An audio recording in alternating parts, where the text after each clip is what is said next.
Buenos días. Hoy día les voy a hablar sobre, en este caso voy a enfocarme en el tema de la explicación de cómo funciona un transistor, pero primero antes vamos a hablar sobre los tipos de materiales N, tipos de materiales P, la composición molecular interna de estos y bien, solamente eso, ya que es una explicación. Vayamos al detalle de esto. Bien. Primero tienen que saber que hay tres materiales muy famosos utilizados en transistores. El primer material, pero un rato quiero tomar agua. El primer material, como ven, es el germanio, el segundo es el silicio y el tercero es el arsenuro de galio. Bien, en este caso. El germanio fue el primer material. Bien, no quiero dar muchos detalles de esto y todos estos materiales se han ido usando, el orden es cronológico. Primero se utilizó el germanio, después apareció el silicio, después apareció el arsenuro de galio. En este caso, ¿por qué lo pongo en orden? ¿Por qué? Porque todos estos tienen una relación. ¿Por qué se empezó a utilizar uno con otro y por qué otro ya no se usa? ¿Por qué? Por el simple tema del avance de la electrónica. Eh, el desarrollo, ¿no? El desarrollo tecnológico. ¿Y a qué me refiero? Cada día, tanto como ahora como antes, siempre hay este requisito de que las computadoras, máquinas, todo, cualquier dispositivo nos requiere cada vez una mayor velocidad, mayor procesamiento, mayores capacidades de procesamiento. En este caso, el material de germanio al principio dejó de ser tan útil. El silicio actualmente utilizado es útil, pero ineficiente en varias situaciones. Pero aún así sigue siendo útil. Pero su nuevo material, o sea, el más actual, se puede decir, con mayor eficiencia, podríamos decir que es el arseniuro de galio. Pero, ¿por qué entonces se sigue utilizando el silicio? Pues por los costes. El arseniuro de galio, la manufactura, el proceso de desarrollo es mucho más caro que el silicio. Y es más fácil usar silicio que utilizar esto. A menos que sea necesario, sí o sí, utilizar el último o tercer material, ¿no? Bien. Este tipo de materiales se usa, claro, en diodos, en transistores y en otros dispositivos electrónicos, ¿no? Bien. Elementos electrónicos. Bien. Vayamos con esto. Esto es lo que es. Acá tenemos un núcleo. Bien, empezamos con esto. Acá tenemos un núcleo, acá tenemos estos círculos o trayectorias, como tú lo veas, rojos, de color rojo, son las capas de valencia. Tenemos aquí tres capas de valencia. Y los puntos verdes son los electrones de valencia, o sea, los que están asociados, acoplados en cada determinada línea en capa de valencia. ¿Bien? En este caso, acá los he contado, y si contamos bien, son 14 electrones de valencia y 3 capas, y eso que nos indica que estamos hablando del silicio. ¿Por qué del silicio? Pues, ¿por qué? Porque es el más usado, quiero utilizarlo para los análisis y de paso para que puedan guiarse después ustedes. Bien, empecemos con esto. No, es silicio. Bien. Tienen que identificar una cosa, ¿vale? Tenemos dos núcleos de silicio, cada uno acá estamos representando estos 4 electrones de valencia para cada uno. Pero tú me has dicho que son 14, sí, pero acá estamos hablando exactamente de la última capa de valencia, ¿vale? Bien. En este primer caso, lo que vamos a ver aquí, lo que voy a encerrar en un círculo de color azul, es los enlaces compartidos. Para formar una estructura hecha de silicio se combinan estos materiales, como se puede ver aquí, ¿no? Acá, ejemplo de color negro, que hay un enlace, acá hay otro enlace, se va enlazando, ¿no? Bien. Esto lo menciono de muy exacto. ¿Por qué? Bien. Acá lo que ustedes ven es, como tal se le denomina, un material intrínseco. Bien. Ahora, ¿por qué menciono esto que es un material intrínseco? ¿Por qué? Porque vamos a hablar más adelante de lo que es el dopaje. Y ahora, ¿qué me indica intrínseco? El término intrínseco se aplica a determinado material que haya sido sometido a un refinado. O sea, ¿y con qué objetivo? Con el objetivo de reducir impurezas al mínimo. Es decir, tener el material más puro que necesitemos. Pero el problemita es que no podemos utilizarlo todavía para los materiales tipo P y tipo N. ¿Por qué? Porque no tenemos electrones libres. ¿Y cómo? Y bien, ¿y a qué me refiero con esto? A esto le voy a adicionar esto. Me refiero con este ejemplo de los niveles de energía. Um, De nivel circular, acá tenemos ejemplo de silicio, ¿no? Ya. Tenemos acá todas las capas. Imaginen, solo voy a dibujar la última capa para que puedan ver a qué me refiero. Bien. Y estos son eh, electrones de valencia. Bien. Ahora, este electrón está sujeto. Yo me refiero a electrones libres, a un electrón que no que esté fuera, que esté sobrando con respecto al número que ya habíamos definido antes. ¿Y por qué menciono ahora también el tema de lo que son de los niveles de energía? Pues bien, si nosotros, a ver, se los explico así, de manera lineal. Esto es energía, energía. Bien. Imaginemos que la línea de valencia, o sea, acá lo voy a dibujar, es como una forma ampliada, ¿vale? Acá sale el electrón. Este es un electrón de valencia, ya saben, electrón de valencia. Bien, esto se separa en una banda de valencia. En esta banda de valencia me indica que acá están todos los electrones que están en ese punto, ¿no? Ahora, un electrón libre, me refiero a un electrón que salga de esta banda de valencia y se dirija hacia la banda de conducción. ¿Bien? Para que un electrón pueda alcanzar la banda de conducción, tiene primero el requisito, tiene que ser un electrón libre, o sea que pueda desplazarse hacia este punto, ¿no? Hacia la zona de la banda de conducción. ¿Bien? Ahora, hay que tener en cuenta que ¿cómo decirlo? Determinar la distancia, ¿no? Porque un electrón libre no va a poder llegar al punto de conducción si es que la distancia es muy larga. ¿Y en qué caso se da eso? Hay tres casos, si lo conocemos. Uno es en los materiales aislantes,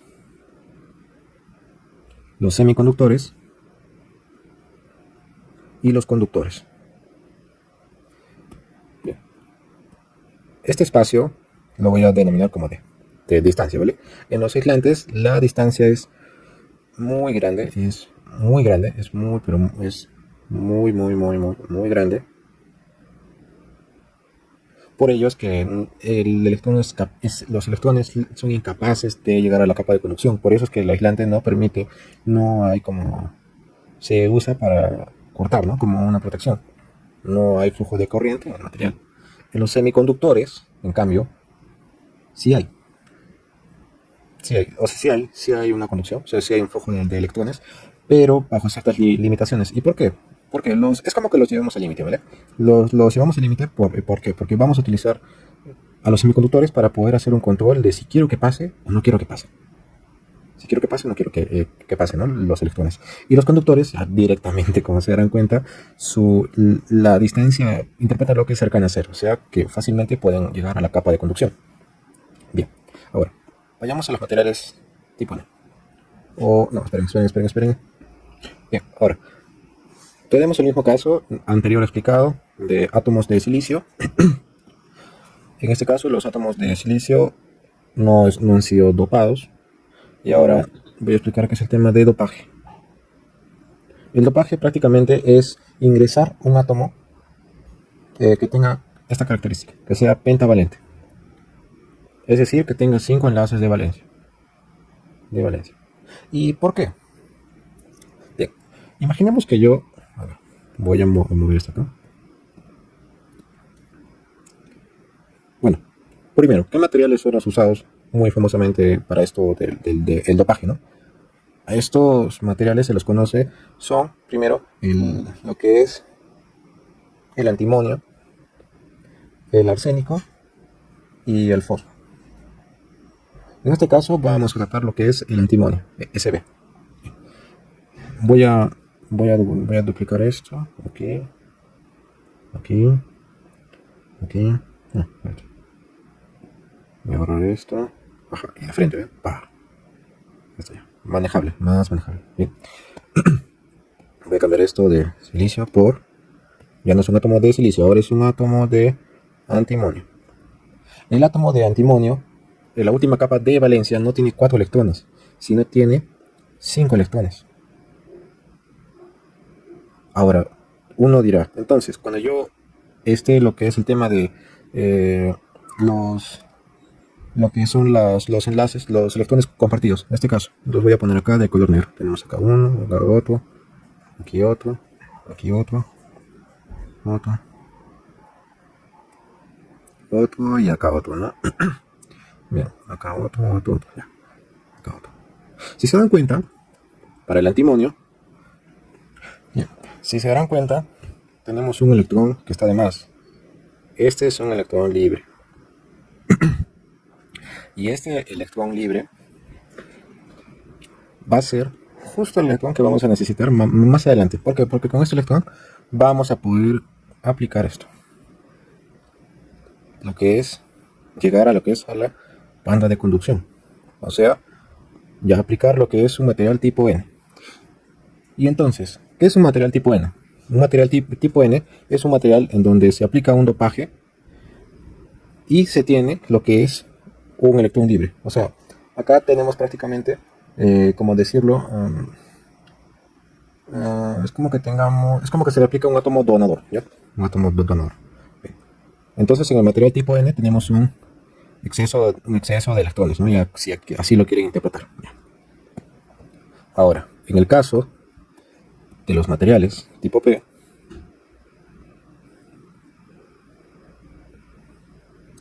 en los materiales tipo P, entonces tenemos que copiar el mismo ejemplo de aquí, solo que lo vamos a aplicar acá. Bien. Tenemos el mismo caso, pero en este caso ya no vamos a aplicar lo que es un átomo de antimonio. En este caso lo que vamos a aplicar es un átomo de boro. Y el átomo de boro, en su última capa de valencia, tiene un total de 3 electrones. Entonces ya no tendríamos un electrón libre. Sino al contrario, en un enlace compartido tendríamos nada, no habría nada. Y a ese nada, a este espacio vacío, se le denomina hueco. Ese es el hueco como tal. ¿Bien? Entonces, ¿qué podemos resumir de esto? ¿Qué es el dopaje? El dopaje se usa para poder crear dos tipos. Mira, el dopaje es, ¿qué hace? Agrega átomos, un átomo a un material intrínseco. Y ya saben que es un material intrínseco. Ya les he explicado que es prácticamente un material contiene, en este caso, un material puro, o sea, que no tenga impurezas, sea del mismo tipo, o sea, puramente silicio, puros átomos de silicio. Y en este caso, el dopaje agrega un átomo, o átomos adicionales, es dependiendo. ¿Bien? Y esos átomos lo que van a hacer es generar dos cosas distintas. Dos materiales. Material tipo N y material tipo P.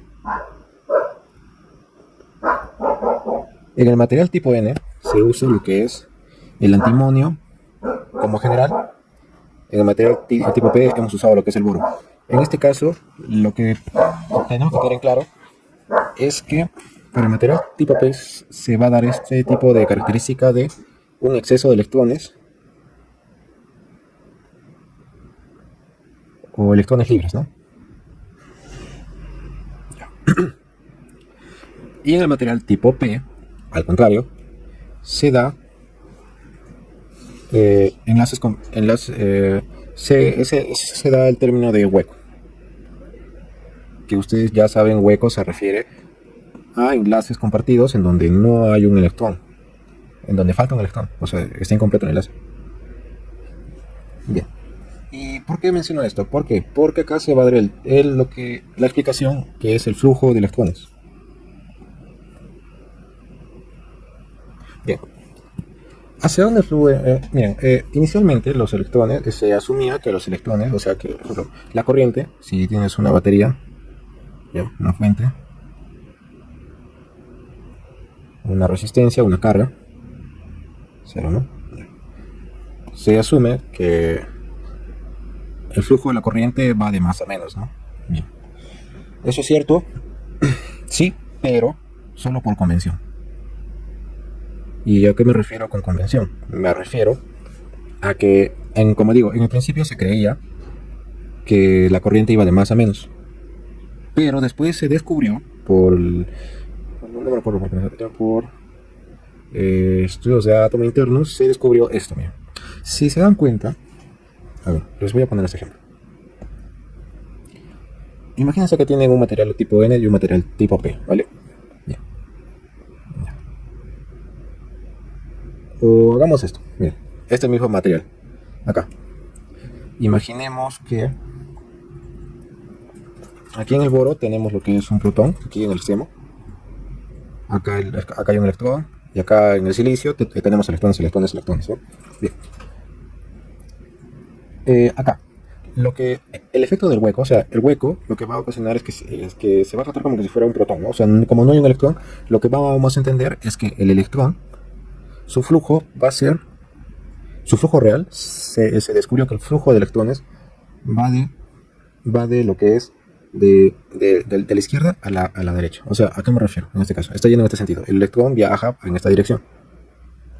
Así está hueco, o sea, el P a positivo. Entonces, realmente, el flujo de electrones es este, de color negro. Ya.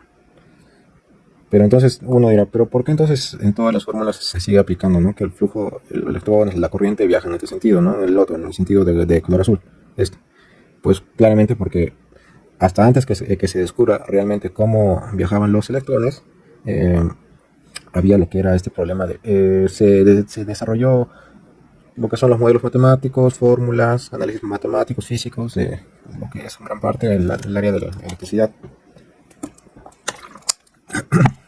Bien. Entonces, como tal, es una explicación a partir de lo que hemos definido, lo que son los materiales tipo P, los materiales tipo N. Bien. Ahora, como ya tenemos en claro que es un material tipo P, que es un material tipo N, que es el dopaje, entonces ahora sí vamos a pasar a lo que es cómo funciona un transistor. Bien, el transistor lo voy a poner de frente, ¿vale? Porque si lo pongo con una fuente no se va a entender. Aplicativo real, al ojo. Bien. A ver, ¿cómo lo dibujo esto? Así.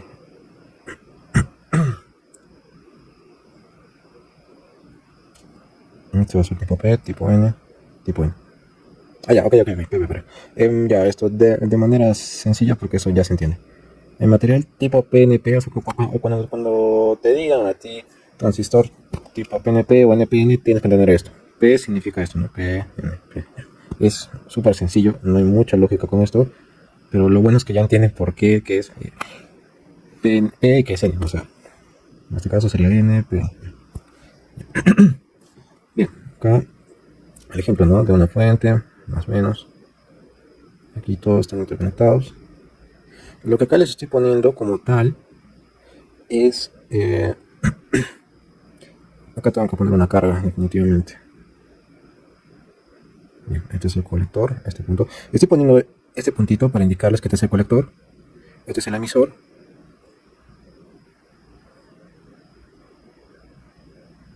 Y esto es la base.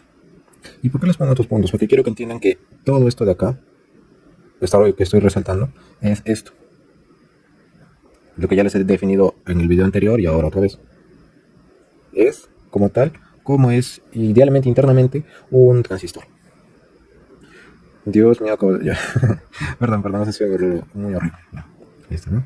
Los puntos son los puntos ya. Bien, en este caso, entonces entendemos. Idealmente, si para que la corriente, bien, primero, idealmente nosotros sabemos, ¿no? Que si no asumimos la convención, podemos asumir realmente el sentido del flujo de electrones. Entonces el flujo de electrones sería de menos, o sea, de acá, saldría de la fuente, iría por aquí, entraría por el emisor y saldría por el colector. Pero para que salga por el colector, como les mencioné en el ejemplo anterior, en el video anterior sobre la llave del grifo, ¿bien? Para que la corriente pase del emisor al colector, tendría entonces que yo asumir que, tendría que yo pasar una corriente por lo que es la base, ¿bien?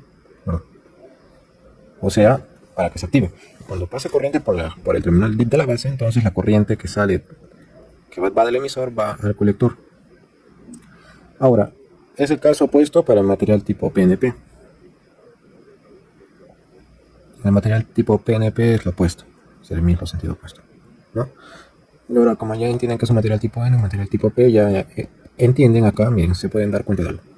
Primero, como la corriente, o sea, el flujo de electrones, está ingresando por el material tipo N. ¿Qué dijimos que hay en el material tipo N? Claro, en el material tipo N hay protones, ¿no? Hay protones, pero en su mayoría hay electrones. ¿Bien? Ya. ¿Qué pasa cuando tenemos cargas del mismo signo, o sea, de la misma polaridad? Entonces, lo que vamos a hacer es que los electrones aquí se desplacen hacia este espacio. Y acá me faltó mencionarles algo importante, es que entre el material tipo P y el material tipo N y el material tipo N y el material tipo P, acá en esta línea que estoy dibujando de azul, hay unas bandas de conducción, o sea, son unos capos, son unas, como decirlo, son unos puntos, la región de agotamiento, eso se le llama.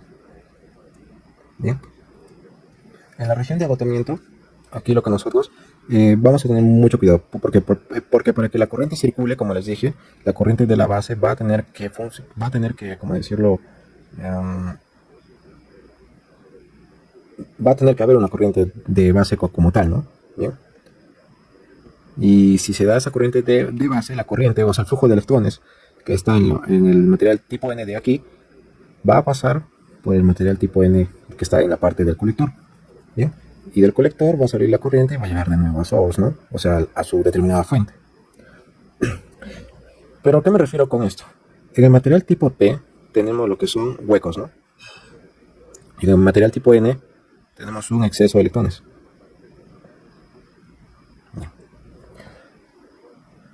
Cuando nosotros logremos cruzar el punto de agotamiento, nos vamos a dar cuenta que los electrones de aquí se van a desplazar a los huecos y van a ocupar el espacio que están en los huecos y la parte del material tipo P. Y cuando ocupen ese espacio, también la parte va a pasar lo que es los electrones, ya no van a encontrar más huecos y van a pasar hacia este material tipo N.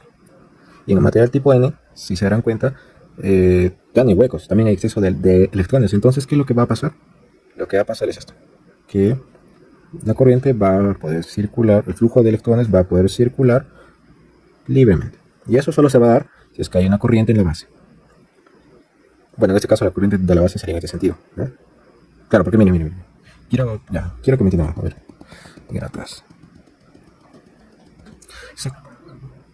Ok, necesito que me entiendan esto. A ver, voy a explicar otra vez. A ver. De otra forma. No, acá está bien, acá está bien. Solo que lo voy a hacer más pequeño. ¿Vale? Bien. Recordemos, ¿no? Que en los materiales tipo N, ¿qué hay? Exceso de electrones. Hay muchos electrones.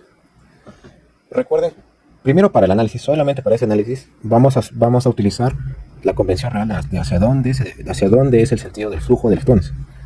Va de menos, entra por el emisor y va en este sentido, ¿no? Bien. Recuerden que acá tenemos, lo voy a dibujar acá. Más. Un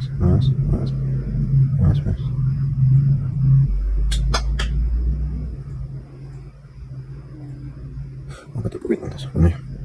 Acá en el material tipo N tenemos lo que son hartos electrones. Electrones. Hartos.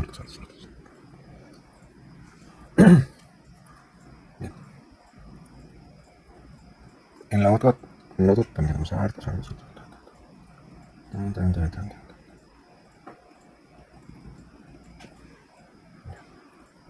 Bien. Nosotros tenemos aquí en este punto toda esta línea azul, me refiero a lo que son protones, y esta línea roja, que son electrones, ¿no? Bien. Estas dos líneas representan lo que son a la región de agotamiento, ¿ya? Y bien. A ver, Entonces, en este caso, ¿cómo les explico esto? Ya, ok. Cuando nosotros ingresamos electrones, ¿no?, el flujo de corriente de esta fuente de aquí, va en este sentido, llega acá, ¿no? Ya. Entonces vamos a tener un aporte de más electrones. Más electrones. Pero no van a ser suficientes para vencer esta capa de acá. O sea, todo esto. ¿Y cuándo va a ser suficiente? Cuando hagamos funcionar esta fuente de acá, que está conectada a la base. ¿Por qué? Porque acá va a salir otro flujo de electrones. Y con este flujo de electrones vamos a poder lograr que realmente ahora sí el otro flujo de electrones pueda vencer esto y pueda pasar de aquí para acá, hacia el colector, o sea, del emisor hacia el colector. Entonces, pero uno dirá, entonces, ¿por qué asumimos esto? Entonces, ¿por qué en los libros sigue apareciendo que es el sentido contrario? ¿Por qué? Porque ya se estableció así y cambiar todo eso sería prácticamente imposible, ¿entienden? Entonces asumimos en este caso, como estamos hablando, dijimos que inicialmente creían que el flujo de la corriente iba de más a menos. Esta es la convención que se usa actualmente. Pero la convención que se descubrió, o sea, la nueva, pero la que no se usa, es esta, la convención real, o sea, la real del flujo de electrones, que va de menos a más. Y este va de más a menos. La que nosotros utilizamos es esta. Entonces, ¿cómo podemos interpretar este análisis a partir de la convención actual? O sea, simplemente invierte ese sentido. Vas de, claro, sigue ese sentido. De la fuente sale al colector, y del colector baja hasta el emisor. O sea, claro. Y mira, lo voy a dibujar acá de color azul. La convención actual, la que no es cierta, pero es la actual, la corriente del colector va de aquí. Entra por colector y sale por emisor, ¿no? Y de emisor. Y esto solo sale si es que llega una corriente del lado de la base. Y bien, entonces, ¿qué decimos con esto? Decimos varias cosas. Primero, si te darás cuenta, es prácticamente lo mismo que les expliqué en la primera clase, ¿no? De la convención de, o sea, de hacia dónde van las corrientes, ¿no? La corriente entra por colector, ahí se queda, o es como que se queda y solamente va a pasar si es que si es que llega un flujo de electrones por la base. Y de ahí la corriente sale por el emisor. ¿Bien? Es ese sentido. Esa es la nomenclatura, o sea, es la asignación que se le dio inicialmente. Pero físicamente, realmente, el comportamiento es totalmente lo opuesto, o sea, lo que hemos explicado acá. Y bien, eso sería todo lo que es respecto al cómo funciona realmente un transistor, ¿no? Bien. Espero que les ayude y en la próxima clase ya hacemos lo que es el tema de ejercicios y entramos de manera sencilla a lo que es a lo que son la familia de los FET, a los JFET y a los MOSFET. En total va a haber más videos de ejercicio y van a haber un video por cada uno para aplicativos reales de diseño de BJT y de los FET, ¿vale? Así que no se preocupen, todo está bien. Espero que hayan entendido esto y si no han entendido esto pueden leerse el libro de electrónica de teoría de circuitos, que es el autor de Boyle-Stalt, de Robert Boyle-Stalt. Y bien, espero que tengan un buen día y hasta pronto.